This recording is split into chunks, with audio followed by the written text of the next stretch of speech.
আজকে কি রান্না করেছি সেটাই আপনাদের সাথে শেয়ার করব। হ্যালো ফ্রেন্ডস, আসসালামু আলাইকুম। কেমন আছেন সবাই?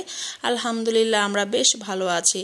দেখতেই পাচ্ছেন এখানে আমি কয়েক রকমের সবজি কেটে নিয়েছি। এখানে ছিল মিষ্টি কুমড়া, পটল, আলু, আর ছিল আমার ছাদ বাগানের স্পেশাল পুঁই শাক, একদম ফ্রেশ টসটসে সবুজ। কথা বলতে বলতে এখানে আমি তেল বসিয়ে দিয়েছি, এর সাথে দিয়ে দিচ্ছি পেঁয়াজ আর দিয়ে দেবো চিংড়ি মাছ। এখন পেঁয়াজ আর চিংড়ি মাছটা ভালো করে লাল লাল করে ভেজে নিব। আর অন্য চুলায় কিন্তু আমি মাছটা বসিয়ে দিয়েছি, কারণ দুই চুলা একসাথে রান্না না করলে রান্না করে আগানো যায় না। আর এখানে আমি আধা চা চামচের মতো জিরা দিয়ে দিয়েছি। এরকম আমাদের মতো কে কয়েক রকমের সবজি দিয়ে রান্না করেন কমেন্টস বক্সে জানিয়েন। আর এখানে পরিমাণ মতো লবণ দিয়েছি আর দিয়েছি ধনে গুঁড়া। আমরা মাঝে মাঝে এরকম সবজি প্রায় করে থাকি, মাঝে মাঝে এর সাথে সামান্য পরিমাণে ডালও দিয়ে দিই, মসুর ডাল, যেটা খেতে অসাধারণ লাগে। এখানে সামান্য পরিমাণে পানি দিয়েছি। এখন এই মশলাটা একটু ভালো করে কষিয়ে নেব। এখন দিয়ে দিয়েছি অল্প পরিমাণে হলুদের গুঁড়া আর মরিচের গুঁড়া। এখন এই পানি দিয়েই ভালো করে মশলাটা কষিয়ে নেব।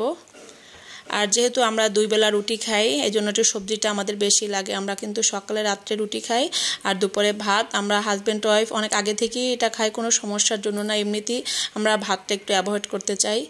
আর এই তো আমার কষানো হয়ে গিয়েছে। এখন আমি সব সবজিগুলা একসাথে দিয়ে দিব। আর সবজিগুলো কিন্তু সত্যি অনেক মজা হয়েছিল, যেহেতু ফ্রেশ শাক আর মিষ্টি কুমড়া, পটল এগুলো তাজা ছিল, কেবল বাজার থেকে নিয়ে আসছিল। আর তাজা সবজির কিন্তু মজাই অন্য রকমের। এখন ভালো করে নেড়ে চেড়ে আমি সরা দিয়ে ঢেকে দিব কিছুক্ষণের জন্য। আবার আমি সরাটা উঠিয়ে আবার নেড়ে চেড়ে দিব। এইদিকে কিন্তু আমার মাছ ভাজাটাও প্রায় হয়ে এসেছে।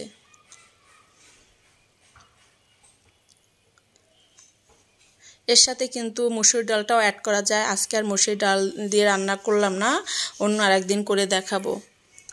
আবার আমি ঢাকনা দিয়ে ভালো করে রান্না করতেছি। এই পর্যায়ে কিন্তু আমার কষানোটা হয়ে গিয়েছে। এখন আমি এখানে গরম পানি ইউজ করেছি, কিন্তু পানিটা দিয়ে একদম মাখা মাখা করে পানিটা দিব, কারণ সবজিতে আমি বেশি পানি রাখবো না, একটু মাখা মাখা হলেই উঠিয়ে ফেলবো। আর মিষ্টি কুমড়াটা কিন্তু গলে গিয়ে ঝোলটা একদম ঘন ঘন হয়ে যায়, যা খেতে কিন্তু অসাধারণ লাগে।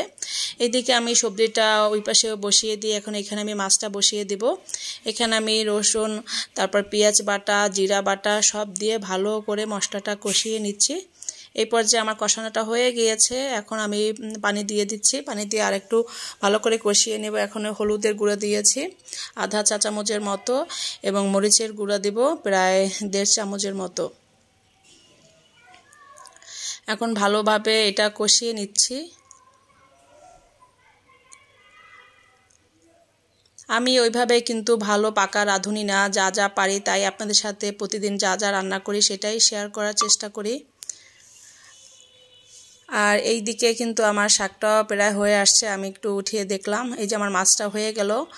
আর এই দিকে আমার সবজিটাও কিন্তু হয়ে গিয়েছে। এখন আমি এটা নামিয়ে ফেলবো, প্রায় ঝোলটাও ঘন ঘন হয়ে এসেছে। আর এই পাশে আমার ভাতটাও প্রায় হয়ে গিয়েছে, ভাতটাও নামিয়ে ফেলবো। আর এইটা হচ্ছে আর একটা মাছ, এটা এই মাছটাও ছিল আমাদের খাবারের ভিতরে। আর ছিল কলমি শাক, তো এটা রান্নাটা আর দেখালাম না। কেমন হয়েছে আমার আজকের দুপুরের মেনুটা কমেন্টস বক্সে জানাবেন। ভালো থাকবেন সবাই, আল্লাহ হাফেজ। আর আমাদের জন্য দোয়া করবেন। আসসালামু আলাইকুম।